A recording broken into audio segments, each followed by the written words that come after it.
Here are the top stories for today, March 9, 2021. PHIVOLCS raises alert level 2 in Taal volcano due to increasing volcanic activity. No reason to be complacent, Malacanang reminds the public to observe health protocols amid the surge in COVID-19 cases in the country. More areas in the country roll out their vaccination drive for frontliners for them to be protected against the virus. And the Philippine National Police probes the killing of Calbayog City Mayor Ronaldo Aquino.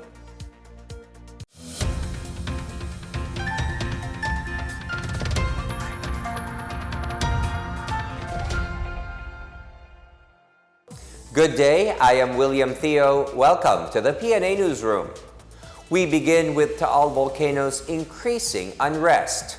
The Philippine Institute of Volcanology and Seismology, or PHIVOLCS, raised alert level 2 over the volcano this morning.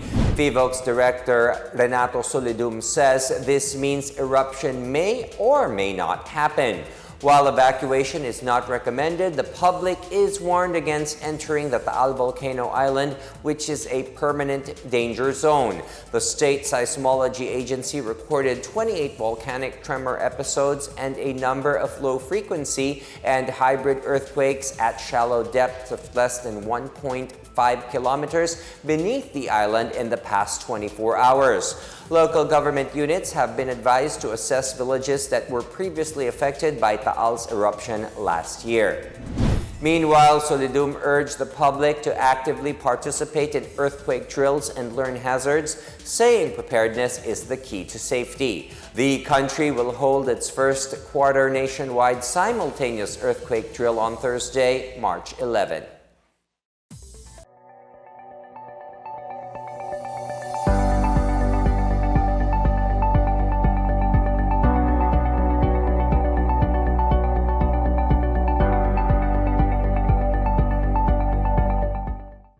President Rodrigo Duterte reminds the public that though vaccination has rolled out, the best defense against COVID-19 is still observance of health protocols. This amid COVID-19 cases surge in Metro Manila. In his talk to the people last night, the president urged all Filipinos to do their part in communities and workplaces to stop the spread of the virus. It's very simple.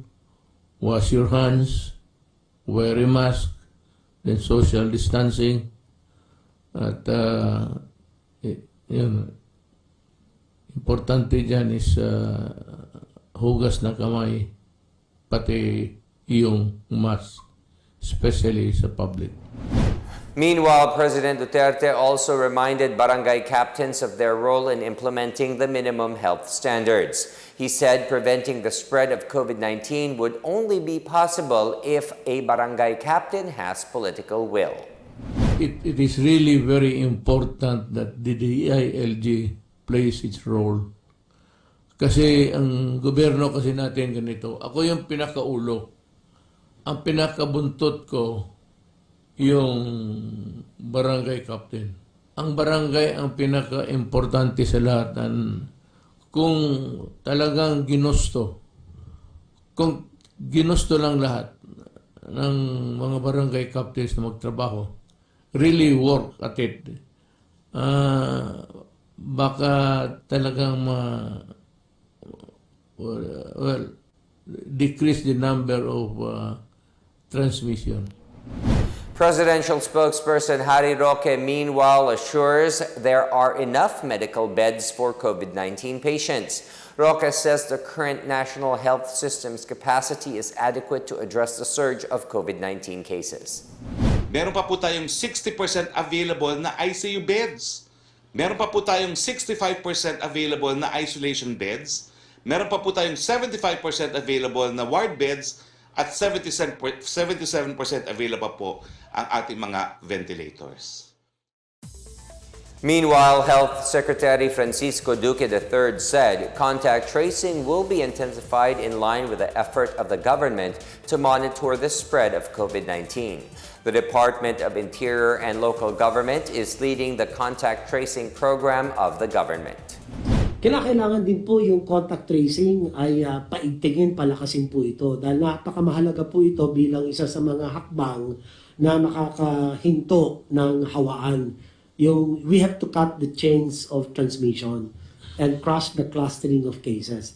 So yan po ang pakiusap din po natin sa mga ibang ahensya po ng pamahalaan, pagkaisahan po natin ito para ito po magkaroon po tayo ng trend reversal. Imbis na tumaas, at least mapababa po natin ito dahil nga takot din tayo, yung mutation potential increases when there is increased transmission.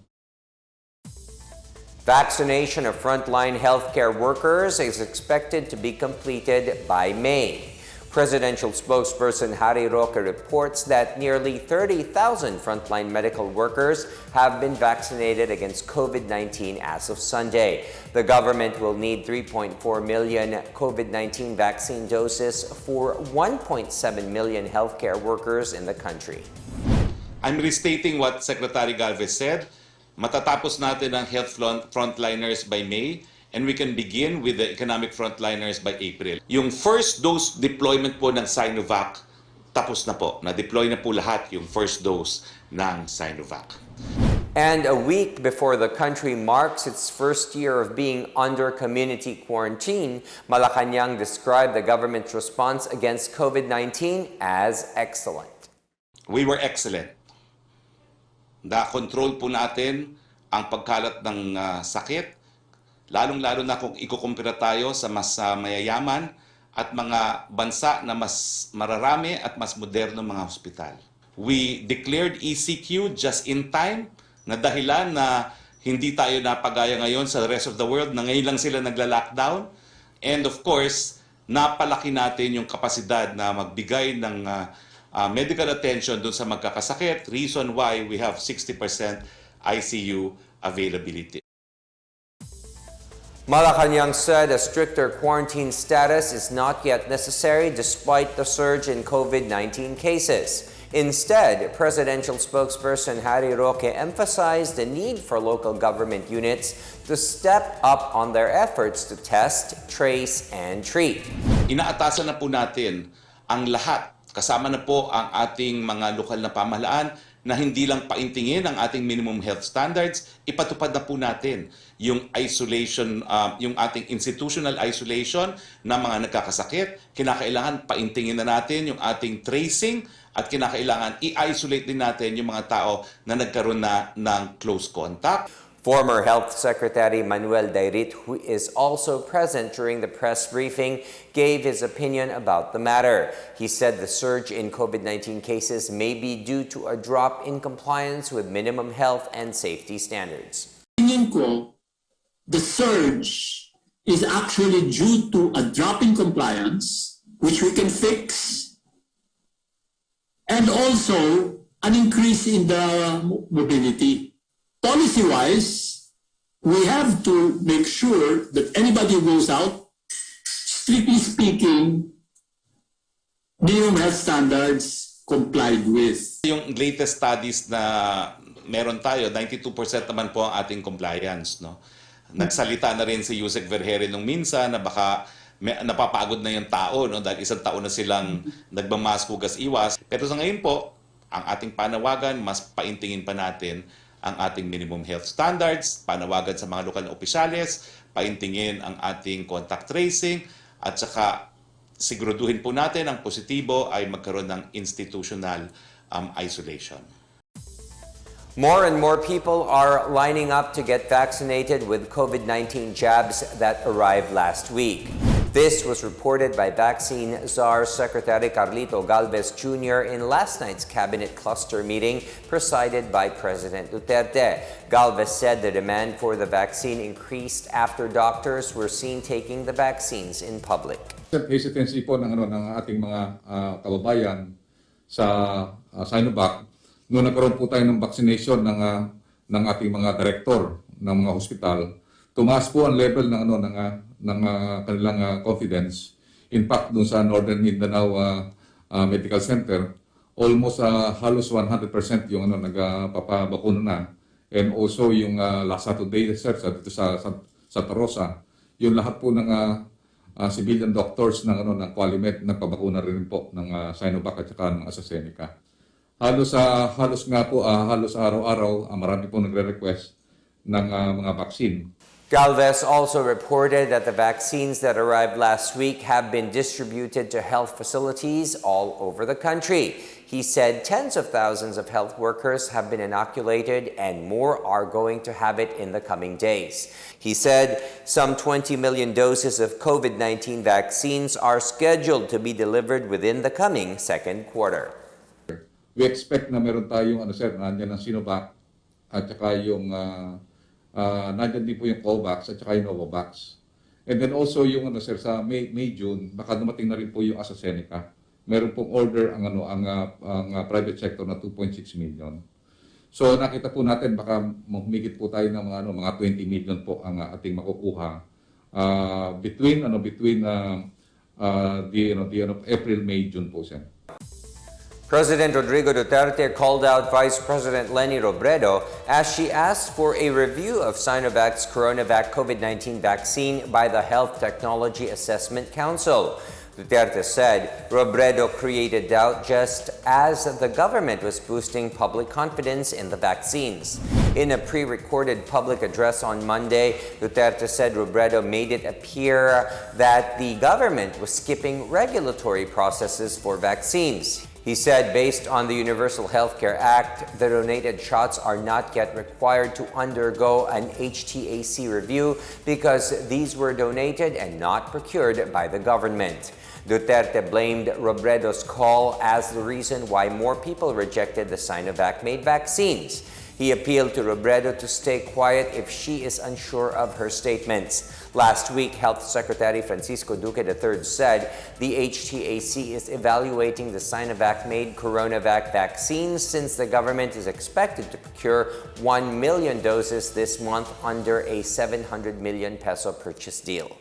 Still to come, more areas in the country begin their vaccination drive for frontliners. And a sigh of relief for consumers, the price ceiling on pork and chicken in Metro Manila stays until April 8. More on these when the PNA Newsroom continues.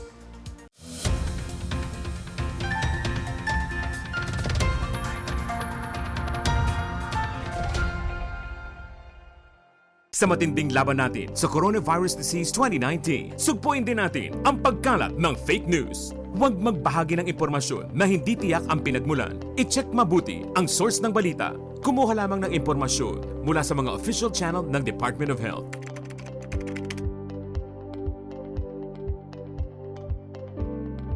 Huwag magpadala sa maling balita, basta't sama-sama at laging handa. Kaya natin to. Isang paalala mula sa DOH, PCOO, KBP at ng himpilang ito. Pangalagaan ng sarili laban sa Coronavirus Disease 2019. Hanggat maaari, umiwas sa mataong lugar. Iwasang hawakan ang ilong at bibig, maging malinis sa katawan at ugaliin ang wastong paghuhugas ng kamay. Takpan ang ilong at bibig kung uubo o babahing. Umiwas sa mga taong nagpapakita ng sintomas ng coronavirus disease gaya ng lagnat, ubo at sipon. Magsuot ng face mask kung kinakailangan. Basta't sama-sama at laging handa. Kaya natin to. Isang paalala mula sa DOH, PCOO, KBP at ng himpilang ito.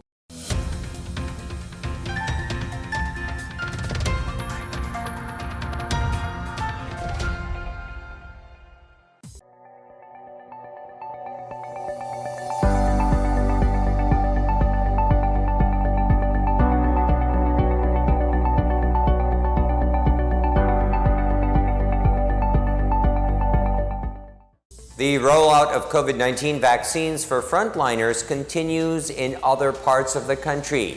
Marita Mawahe gives us an update on the ongoing vaccination drive and how these healthcare workers feel after getting their first dose. A total of 1,142 hospital workers in the 3 provinces of the Cordillera Administrative Region have so far been vaccinated with Sinovac vaccine. In Baguio City, 693 hospital workers have already been inoculated since it started its vaccine rollout last Sunday. The city was allotted with 2,520 doses of vaccines. In Benguet, 138 hospital health workers were vaccinated as of Sunday after it received 1,100 vials of the vaccine. In Mountain Province, 240 hospital workers were vaccinated, getting their share of 1,040 doses of the vaccine. And in Kalinga Province, 71 individuals were vaccinated since Sunday. DOH Regional Director Dr. Ruby Constantino said they hope to finish giving the vaccines to the initial batch of hospital health workers in 5 to 7 days. Down south, physicians in KIDAPAWAN City led the simultaneous COVID-19 vaccination rollout last Monday. KIDAPAWAN City Hospital Chief Dr. Hamir Hechanova was the first to have been vaccinated, followed by Dr. Brian Katage, Dr. Jennifer Reyes, and Dr. Jazel Lanoza. 134 other medical health frontliners of the same COVID-19 referral hospital also received the jobs. Medical workers in 3 other referral hospitals were given vaccination schedules in batches that will end on Friday.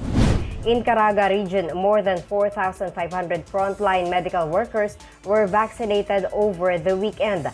Among these are Dr. Angel Batak and other senior medical staffers of CARAGA Regional Hospital, as well as Dr. Odelio Ferrer of the Agusan del Norte Provincial Health Office. In Negros Oriental, the COVID-19 vaccination kicked off at the Silliman University Medical Center in Dumaguete City today. Pulmonologist Dr. Dihuel Cuyacot was the first to receive the job. The province received an estimated 5,000 to 6,000 doses of the CoronaVac vaccines intended for the healthcare workers in the area. In Bacolod City, 9 volunteers, including 6 doctors, a nurse, and 2 administrative staff of the Corazon Locsin Montelibano Memorial Regional Hospital were the first to be vaccinated with the initial dose of CoronaVac. Medical Center Chief Dr. Julius Drilon thanked the Department of Health and the national government for prioritizing their hospital in the initial phase of the vaccine rollout. He said he felt relieved knowing that half of their health workers are now immunized and protected. He said they are hoping for better days to come. Some 800 staff are expected to be inoculated with Sinovac's CoronaVac shots. For the PNA Newsroom, I'm Marita Muaje. Health officials in ILIGAN City encourage residents to get vaccinated against COVID-19 as 2 of the city's hospitals led the inoculation of the first batch of medical frontliners. Claire Gighe has the story. ILIGAN City has now begun the inoculation against coronavirus disease 19 or COVID-19 after receiving 990 Sinovac vaccines last Saturday. First hospitals to spearhead the vaccination program are Gregorio T. Leach Memorial Hospital or GTLMH, the only public hospital in the city, and Adventist Medical Center ILIGAN or AMCI, the first ever hospital to cater COVID-19 here. There are about 485 frontliners of GTLMH and 505 frontliners of AMCI who are expected to be vaccinated following the arrival of vaccines here in ILIGAN. First to be immunized was Dr. Leonel Albert Quitos, the sole infectious disease specialist in the region. According to him, he did not feel any pain after the inoculation. He also urged his fellow frontliners and the rest of the population to not be afraid and welcome the vaccination. Dili ta mahadlok sa pagbakuna, kay kaninga pagpabakuna is dugang ni siya nga layer of protection sa tuang mga frontliners, no? Aside sa tuang minimum health standard, magpabakuna ta para protektado. Dili lang inyong kaugalingon, pati na po ang inyong mga pamilya o mga tao ninyong kauban ninyong tanan. Meanwhile, Mayor Celso Rehenshaw calls on the public to not waste the allocated vaccines for the city. Ayaw gyud mo og kahadlok nga maturukan mo og kining vaccine karong adlaw. Dili nato sayangon ang vaccine nga 990 lang ang niabot dinhi sa dagpayan sa ILIGAN. Currently, the vaccination for the first batch of health workers is expected to last for 2 to 3 days. For PNA Newsroom, Claire Gighe of the Philippine Information Agency ILIGAN City Information Center. In Davao de Oro, the vaccination of medical frontliners in 4 provincial hospitals started on Tuesday, a day after the vaccines arrived in the province. Governor J.V. Tyrone Uy received the first batch of vaccines worth 1,000 shots allocated for public health workers on Monday. Health officials led by Executive Assistant on Health Governance Dr. John Edward Coloma participated in the ceremonial vaccination. The arrival of the vaccines coincided with the 23rd founding anniversary of Davao de Oro. The Philippine National Police has formed a special task force to probe the death of Calbayog City Mayor Ronaldo Aquino and 5 others in a shootout yesterday. In a revised report, the Police Regional Office aide said Aquino and his aides were heading north and plying the Laboyao Bridge in Barangay Lonoy when one of his aides fired at a vehicle on suspicion that it was tailing them.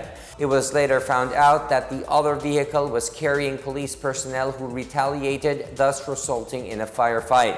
The PNP says the incident was initially reported as an ambush, but it has yet to determine whether it was a case of misencounter. Aside from Aquino, his 2 bodyguards and 3 police officers were killed in the incident. Aquino has been serving as Calbayog City Mayor since 2011, replacing then-Mayor Reynaldo Uy, who was killed in a local feast in the town of Hinabangan in Samar. The price ceiling on pork and chicken products in Metro Manila will remain in effect until April 8, as prescribed by Executive Order Number 124. Agriculture Secretary William Dar said, although the price ceiling may not ensure full compliance by the traders and retailers, it is still an effective deterrent against unscrupulous trading activities. He said lifting it will undeniably result in dramatic rise in prices of pork and chicken, given that the African swine fever crisis continues to impact on local production of hogs nationwide. He said the Duterte administration is taking all necessary measures to check inflationary pressure to protect low-income households, particularly the poor. Dar added that if the price ceiling is raised to a new level, industry players will likely hike their prices once again to pressure the government to change its mind. In our business news, the country's 3rd telecommunications company, Dito Telecommunity, launched on Monday its commercial operations in select parts of Visayas and Mindanao. Davao City Vice Mayor Sebastian Duterte, who attended the launching, said Dito's entry will surely affect the telecom sector as it seeks to solve the city's poor connectivity issues. Mayor Sara Duterte Carpio meanwhile thanked Dito for choosing to launch its operations in Davao City as it can help people amid the pandemic. Meanwhile, the Philippine Competition Commission, or PCC, has welcomed the launching of Dito Telecommunity in the country's telecom sector. PCC Chair Arsenio Balisacan said the launching of the 3rd telecom player is a major development in the sector that has been ruled out by only 2 companies for the past long years. Balisacan said the antitrust body is expecting that the new player will spur competition that will benefit consumers in terms of better quality of services and prices. The Commission will also continue promoting pro-competition measures in the telecommunications industry. Dito kicked off its services Monday, offering 4G and 5G SIM cards in selected areas in Metro Cebu and Metro Davao. Dito aims to roll out telecom services to underserved areas by providing 5G technology.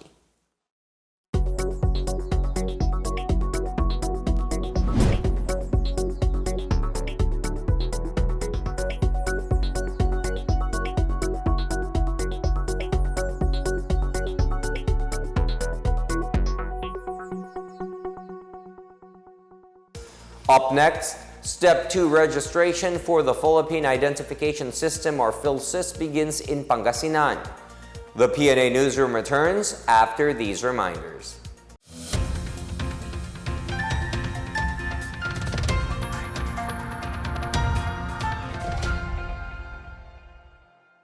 Tandaan ang tamang paraan ng paghuhugas at paglilinis ng kamay upang makaiwas sa iba't ibang karamdaman.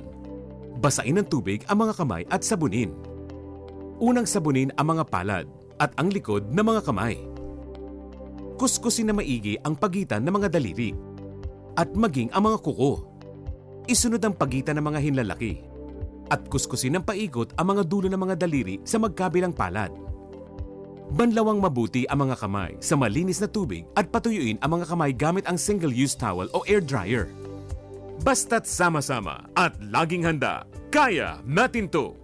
Isang paalala mula sa DOH, PCOO, KBP at ng himpilang ito.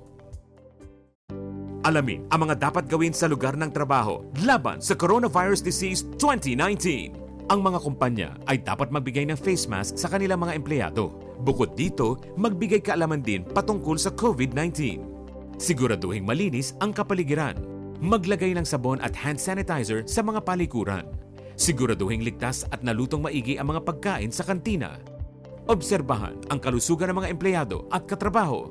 Kung sakali man na mayroon silang sintomas ng coronavirus disease, gaya ng lagnat, ubot sipon at hirap sa paghinga, ay agad ipasuri sa doktor. Basta't sama-sama at laging handa, kaya natin to! Isang paalala mula sa DOH, PCOO, KBP at ng himpilang ito.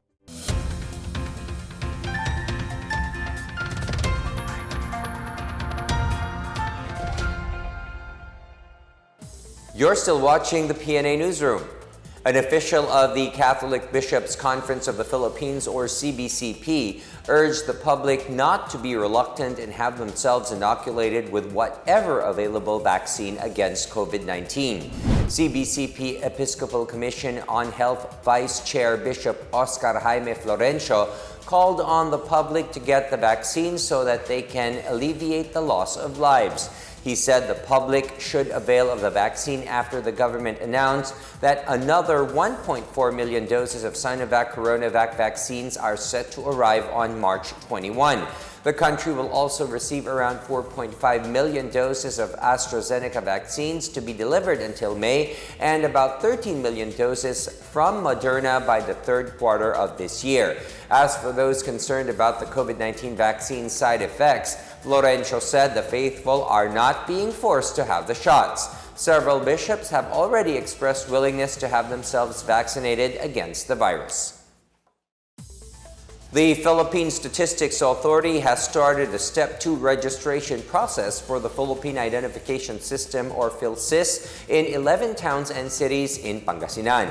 The PSA conducted a gradual rollout of the second step in the registration, while Step 1 is ongoing in the whole province. Residents in the 11 LGUs should wait for the text message from PSA for their schedule at registration centers to avoid crowd gatherings. Those who underwent Step 1 must ensure the mobile number they submitted is active, as their schedule for Step 2 will be sent via text message. Step 2 is the validation of demographic information and capture of fingerprint, iris, and face images. The Philippine Identification System Act aims to establish a single national ID for all Filipinos and resident aliens.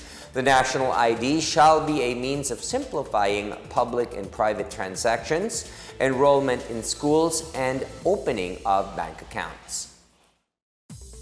Bacolod City has eased its quarantine rules for overseas Filipino workers and returning overseas Filipinos, or ROFs. Since Sunday, the city no longer requires arrivals under these categories to undergo an additional 7-day home quarantine except for those who traveled from South Africa. Councilor Israel Salanga, head of Action Team on Returning OFW, said that once they reach Bacolod, they just need to complete the required 14-day quarantine after arriving in the Philippines. Salanga said ROFs still need to secure a notice of coordination or letter of acceptance from his office, but OFWs are no longer required to obtain this document. Earlier, Salanga also announced that non-essential travelers have already been allowed entry to Bacolod since March 3. Environmentalists and tourism officers trekked Mount Apo, the country's highest peak, and collected almost 200 kilos of garbage over the weekend. About 130 volunteers collected mostly emptied plastic bottled water containers and other non-biodegradable materials around Lake Venado, located along the Mount Apo Trail. Climbers also removed spray-painted vandalism on large boulders at the peak. Also, the DENR team that went up via the Kapatagan Trail noticed the non-observance of guidelines on social distancing. The cleanup trek was organized by the Department of Natural Resources, North Cotabato, and the Mount Apo National Park Protected Area Management Board with the support of the local tourism officers of Magpet Town and Kidapawan City.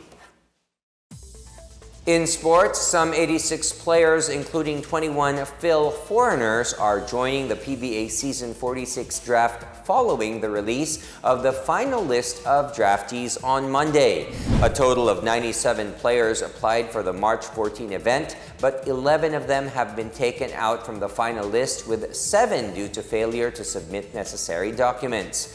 Despite the subtraction, the draft class tipped as one of the deepest pools ever, with the likes of Joshua Monson, Jamie Malonzo, and Alvin Pasaol leading the way in the regular rounds. Also to watch out for are Jordan Heading, Sadi Rangel, Will Navarro, and JD Tungkab, the 4 players included in the special Gilas Pilipinas round.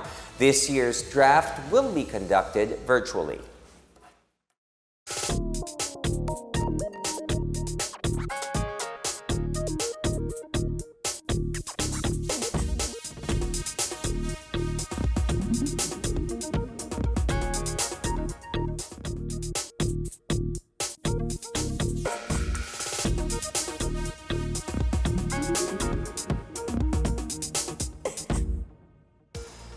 Here is another look at today's biggest stories. PHIVOLCS raises alert level 2 in Taal volcano due to increasing volcanic activity. No reason to be complacent, Malacanang reminds the public to observe health protocols amid the surge in COVID-19 cases in the country. More areas in the country roll out their vaccination drive for frontliners for them to be protected against the virus.